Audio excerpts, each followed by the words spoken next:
Hello, welcome to our YouTube channel. I'm Robert Thompson. Patty's not here today, and I'm going to talk to you today about working or about getting paid when you work on Upwork. Let me just move my picture out of the way,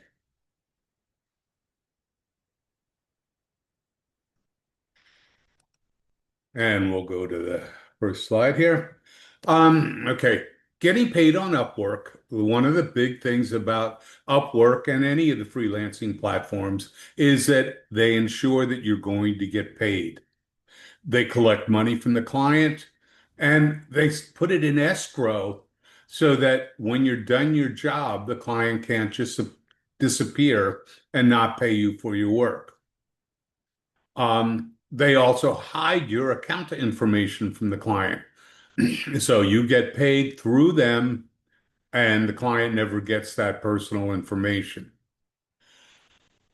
Upwork handles currency exchange for foreign clients. So if you do work with a client in a country that has a different currency, they'll take care of it. And they also help you with tax calculations. That doesn't mean they pay all your taxes. So that's an important thing to remember.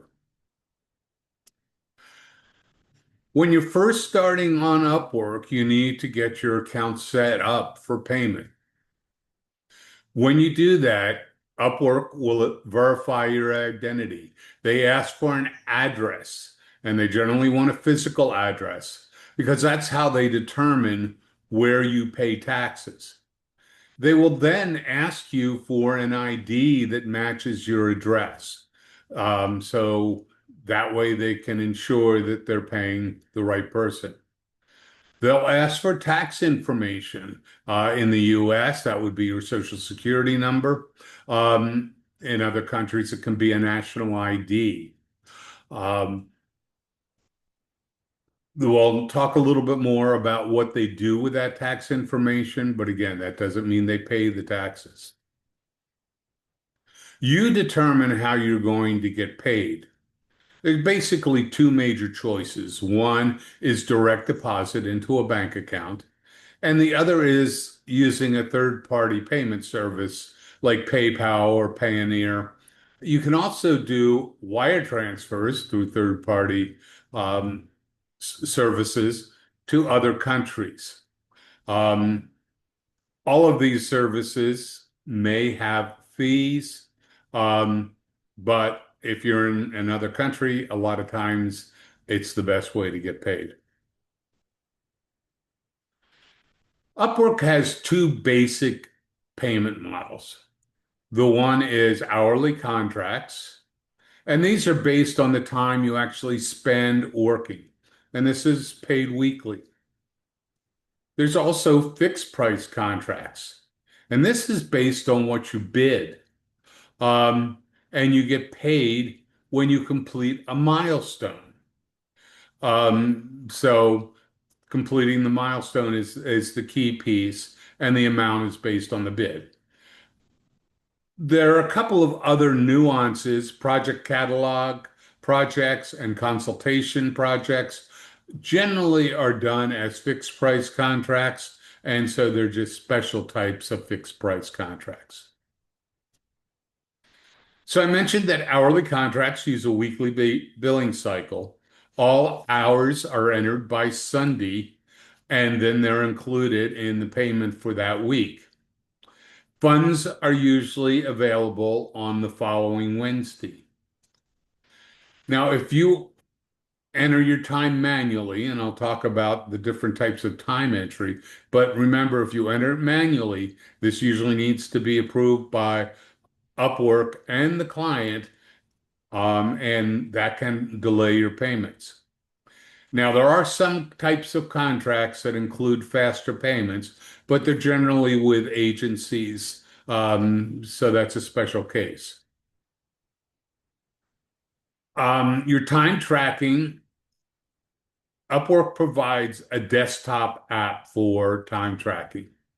So if you're working on a project, you turn it on when you start and you turn it off when you end.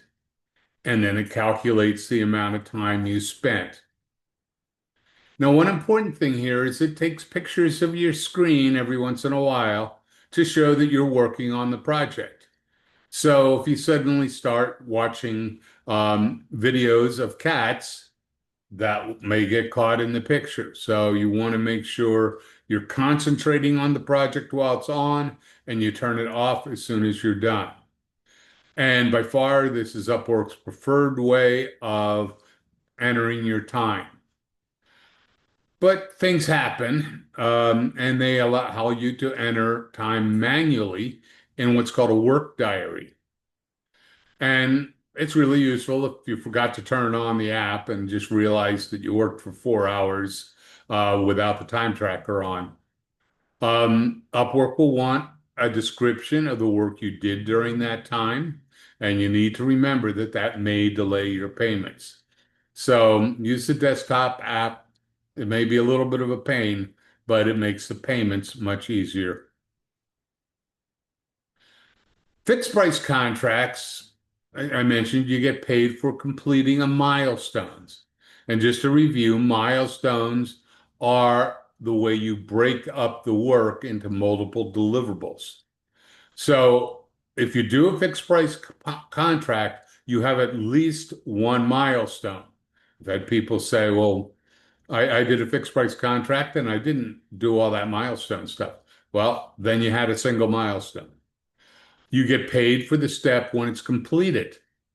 And the key here is you should have a deliverable tied to each milestone so that Upwork can see that the work was delivered.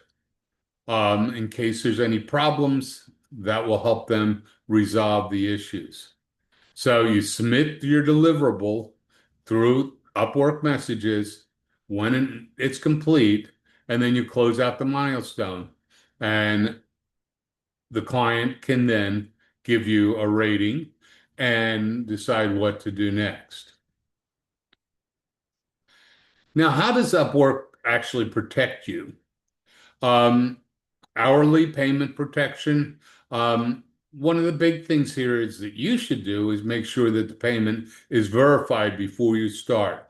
If it says payment verified, that means Upwork has checked to make sure that they can take the money out of the client's account. If you don't have that, you should request that the client get payment verified before you start the contract. Um, you will get paid each week. And generally, the client will estimate a certain number of hours that they expect you to work for a week. And then they'll put money in escrow based on the estimated hours for the upcoming week. So it's important that the client knows how much you're going to be working on the project. With fixed price escrow protection, it's based on what you bid in the milestone. So if you bid $100 for the first milestone, the client needs to put money in escrow before they can release that milestone for you to work on. As soon as the client approves your work, the payment is scheduled to be released and to put in your account. If the client doesn't do anything, payments automatically put into your account after 14 days. The client can reject your work, and we'll talk a little bit more of that in a couple of minutes. But if they do nothing, it's automatically released, but you have to wait 2 weeks to get it. So some common pitfalls people run into. One, when you're working hourly, if you spend more time on the project than the client approved, you may not get paid for your entire amount. You'll only get paid for what was approved. And so then you have to go back to the client and ask them to add extra hours for the next week to make up for what you weren't able to submit the previous week. And another common pitfall is manually submitting all your time. If you submit all your time in the work diary, that will raise questions in Upwork. Um, Now, sometimes you're working on a client system, and there may be some reasons, but in general, Upwork expects you to use the time tracking tool when you're working. Um, Another big pitfall with fixed price is not submitting your deliverables through Upwork. So you need to put the actual deliverable in Upwork messages so Upwork can see it. Now, if you did work on a client system, you can just upload a summary of what you did, but you should upload something to say that you completed the milestone. Another big pitfall is working on a milestone that's not activated. If you bid 5 milestones and the client, you finish the first one, it's easy to go and say, well, I'll get started on the second milestone. Well, if the client hasn't released the first milestone and approved the second milestone, you won't get paid for the work that you do. So it's critical that you go ahead and make sure that the milestone was activated before you start it. So what if the client denies approval or rejects your deliverable? Um, you have the ability to go back and address any issues that the client raised. If they just say, well, I didn't like your work, you can dispute that with the client. And so then you go into a dispute with Upwork. They will review the deliverable, they'll review the contract. And if the deliverable met what you said you were going to deliver, then they'll release the money anyway. Um, Sometimes clients like to play games with that. So it's important that you follow all the steps. Okay, the other part of payment is deductions. Everybody hates deductions and fees, but that happens. Um, First of all, there is an Upwork service fee for every contract. And it used to be this was a flat rate, but now it's a sliding scale based on the size of the contract. And you can Google this and see what the current parameters are. It keeps changing, so I don't want to go into it now. Another big deduction is withholding tax. Now, in the US, most US contracts do not have taxes withheld. Upwork doesn't take responsibility for that. You are responsible for reporting and paying taxes. And that includes estimated taxes. So if you're working for a client over time and you're going to wind up paying taxes at the end of the year, I think penalties start after $1,000. Um, and so you want to make sure that you have your estimated taxes filed, and it's good to talk to an accountant so you know what you're doing. Now, if you're working outside the US, in some countries, there is withholding, and you will get notified of that when you start the contract if Upwork's going to withhold taxes because of the country you're working in. Um, Another related tax is sales tax. Some countries require everybody to pay a value-added tax, a GST tax, or some other sales tax. And Upwork does follow those laws. So if you need to pay taxes, those taxes will be deducted. The other thing that gets deducted from your payment is money handling fees. So that can include wire transfer fees, uh, currency conversion fees. Um, and sometimes like PayPal will take a fee out of your money depending on the way you have PayPal set up. If it's a business account, they take money out. For personals, they don't always do that until you reach a certain amount. So once you've gotten your contract, the contract's released it, you're like, okay, where's my money? Well, your money doesn't automatically go into your bank account. It goes into your Upwork account. So the money's released, it goes into your account, and from there it can be used for service fees. And you can use it for things like buying connects, or if you have a monthly professional version of Upwork, they can take that out, or you can have it withdrawn. Now, withdrawals, there's two different types of withdrawals. You can set up automatic withdrawals if you want to transfer money on a regular basis. And you can do it based on percentage or dollar. So if you have a long-term contract where you know you're making a certain amount each week, you may want to set up automatic withdrawals to have it taken out periodically. You can also manually transfer funds. So if you're just starting and you just got a contract, you can have the funds transferred to your account. There is a $30 minimum, so you may need a couple of projects if you're doing those quick and easy starter projects.